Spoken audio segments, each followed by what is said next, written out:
Mas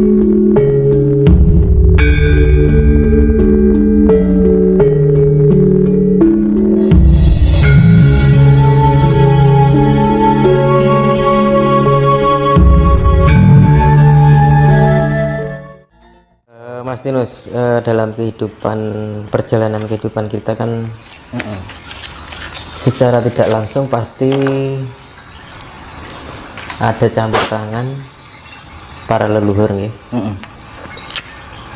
Nah, itu bagaimana cara agar kita disayangi oleh leluhur? Leluhur itu kan pasti mencari bibit yang baik. Bibit yang baik itu akan mengeluarkan cahaya yang bagus. Nah, kalau cahayanya nggak bagus, ya malam mungkin dipilih leluhur kan gitu. Ketika ada orang yang sebenarnya sudah mempunyai genetika yang bagus dari kecil, tapi pada predikatifnya secara kasunyatan perjalanan hidupnya dia tidak mampu memperbaiki dan memproses diri untuk menjadi cahaya yang baik, maka leluhur itu akan lari mencari bibit yang lain. Gitu.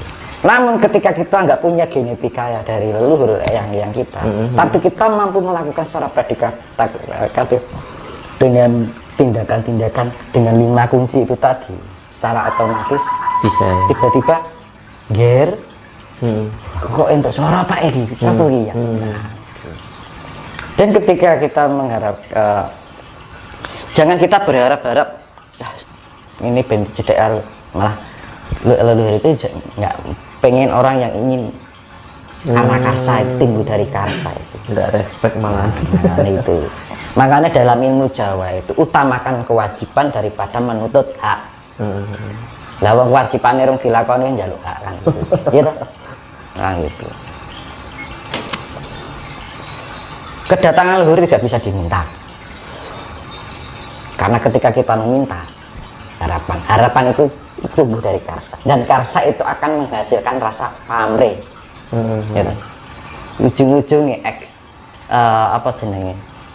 Yang namanya punya keinginan pamrih kan. Tapi bisa ya Mas Tinus, misalnya kita meminta apa Mas? Ya nyadong lah. Nyadong apa sih Mas? Misalnya ya mendapat titisan lah. Gak bisa. Nggak Karena bisa. itu pilihan lagi. Nah, bagaimana kita agar menjadi orang yang terpilih? Pinilih imam. Ya, ya. Nah, kita lakukan kewajiban dulu. Jangan memikirkan hak. Ketika kita masih memikirkan hak, tidak ada ketulusan di dalam diri, karena ada tendensi. Ya. Ono buntute. Gitu. Orang kalau mempunyai keinginan karena ada pasti ada buntutnya. Nek orang tidak keturutan keinginannya, yang timbul apa Pak? Orang kalau menginginkan sesuatu, kalau kita tidak tercapai sesuatu kan mesti buntutnya nyelempak ya. Buntutnya nyampluk kiwa tengen ya. Ngawur. Nah gitu loh, tahu maksudnya? Nah, siap. Gitu. Marah-marah, akhirnya ngomongin di belakang, wah gini, nah timbul pikiran negatif lagi, gitu.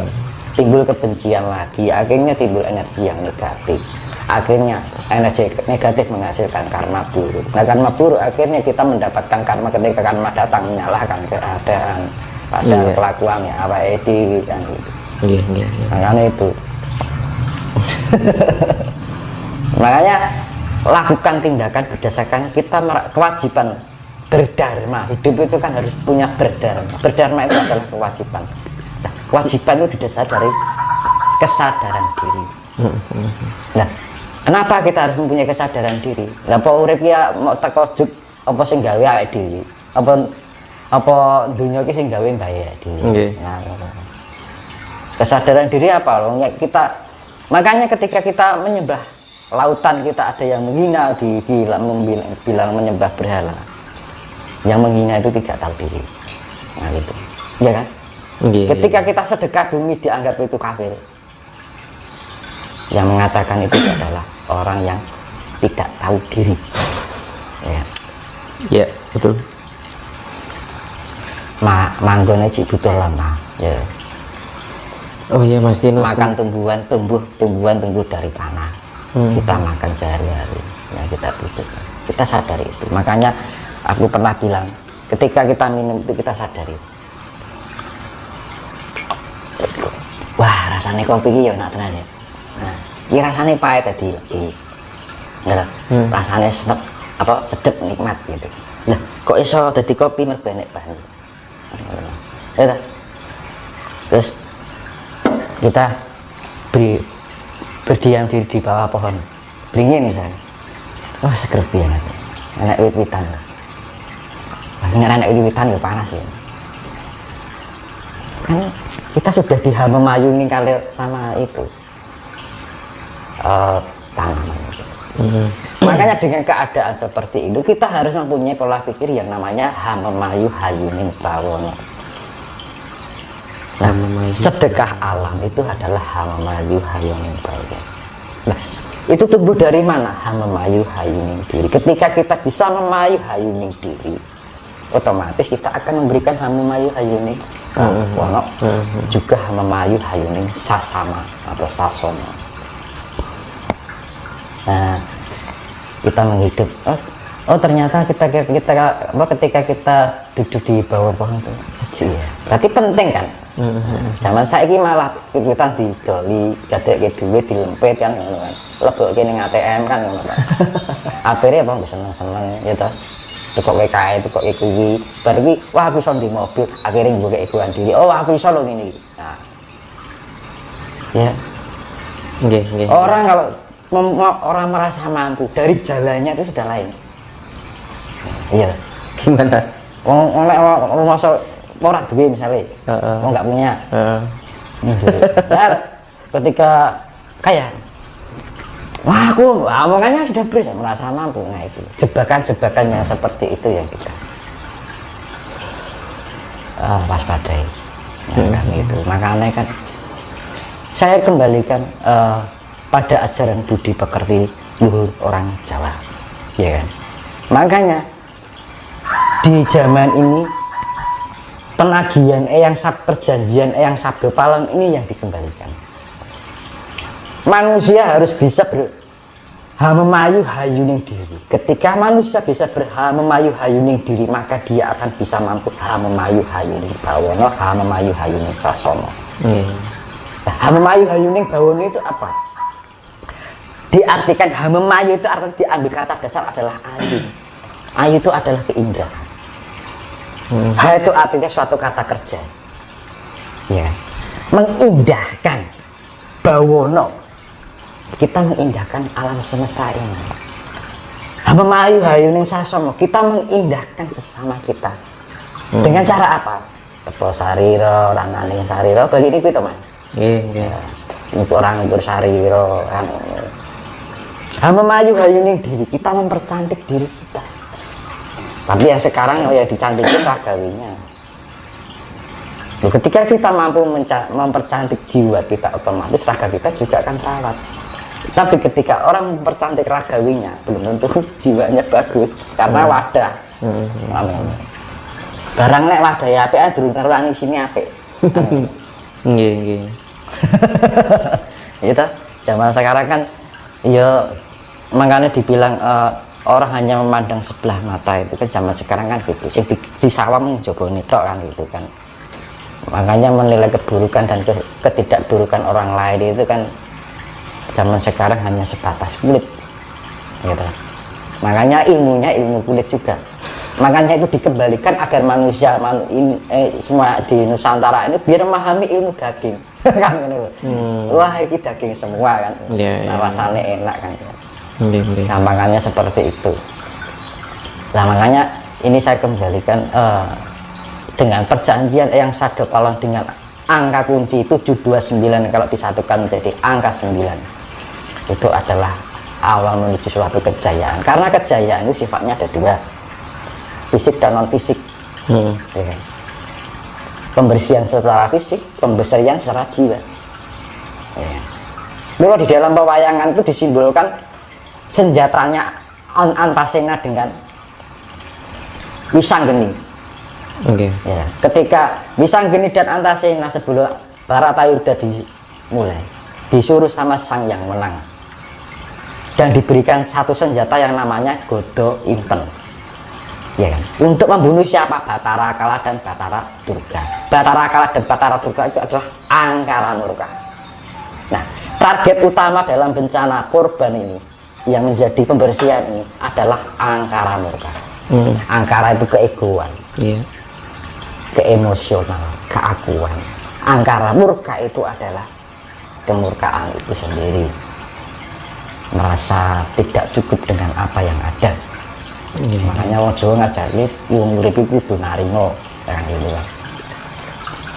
Akeh sithik kudu diterima. Nah, makanya kembali, kenapa disimbolkan Godo Inten? Intan itu adalah logam paling keras, batu mutiara yang paling keras, Iya. ya kan. Dan ketika dilihat itu bening sekali, beningnya melebihi beningnya air malahan, bahkan cahayanya bisa mengkilau, Berkilau, ya. berkilau indah, keindahan. Nah, dengan kebeningan itu, kebeningan jiwa itu, orang akan mempunyai cahaya yang sangat indah sekali, ya, ya. Dan bisa ketika mendapatkan cahaya, pancaran itu menjadi indah, pancawarna. Makanya kan belian itu warnanya pancawarna, Macam-macam. putih tapi bisa menghasilkan cahaya apa aja. Magiku ini, Iya. ya kan? Kalau orang Jawa ngarani poncowarna, dalam arti aneka warna. Iya, iya. Dasarnya di sana ya. Nah, dengan kerasnya itu, nah ini untuk memukul gada itu. Makanya di dalam Antasena dan Wisanggeni itu gambarannya Isa Al-Masih membersihkan dengan jiwa itu, dengan cahaya kebeningan yang menghasilkan cahaya indah itu sendiri. Cahaya indah itu adalah kedampingan surgawi, nirvana, nirwana. Nah, itu. Ya kan? Antasena kebeningan ini. Nah, ini pemukul, ini simbol air yang keras. Iya. Nah, itu sifatnya fisik dan non fisik. Ya, pertama dibersihkan secara jiwa yang non fisiknya, yang si fisiknya adalah yaitu tadi. Antasena itu ibaratnya kalau Wisanggeni itu Isa Al-Masih dengan pembersihan cinta kasih, ilmu cinta kasih. Iya. Nah, sing Antasena itu yang disifatkan adalah Nabi Khidir, penguasa samudra. Lah Wisanggeni itu, makanya Wisanggeni dibilang itu titisannya sang yang menang. Maka dibilang Isa Al-Masih, kalau orang Nasrani dibilang putra Allah. Wis padha wae to. Cuma istilah. Antasena itu Nabi Khidir penguasa samudra, ya wis bani plus air yang sifatnya keras. Tapi bening. Nah, itu simbol dua sifat fisik dan non fisik. Maka di dalam pewayangan ini kedua peran itu diberikan senjata yang namanya Godo Inten. Yang keras untuk memukul yang keras, yang fisik untuk memukul yang itu dengan mulai ada kata istilah muncul menang tan ngasorake digdaya tanpa aji, ya. Iya. Dengan kasih itu sendiri. Yeah. Ketika kita bisa menang tanpa apa namanya ngasorake itu kita menang tanpa merendahkan. Luruk tanpa bolo.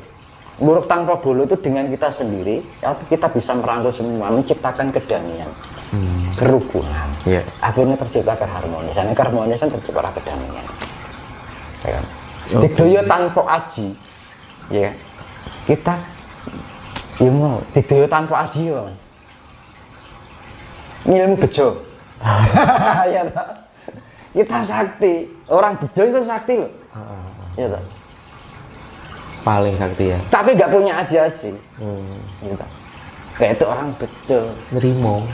Nah itu tadi.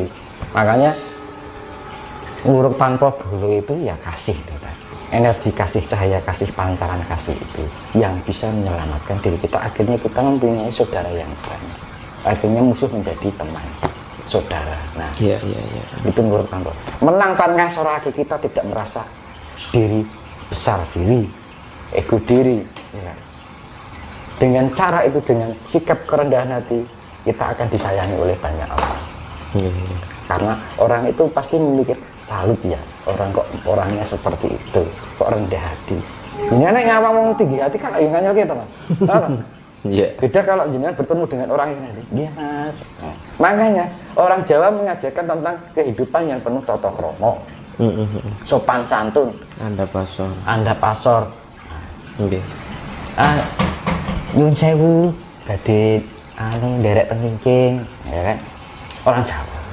Ya, gitu. Nah itu budi pekerti Jawa yang harus perlu kembali dibangun kembali, dibangkitkan kembali. Untuk apa? Memayu hayuning pawono itu sendiri. Makanya kenapa di dalam serat Sabda Palon Loyo Genggong itu pepesti ini nusawus tekan janji kapitung jaman lagi mau.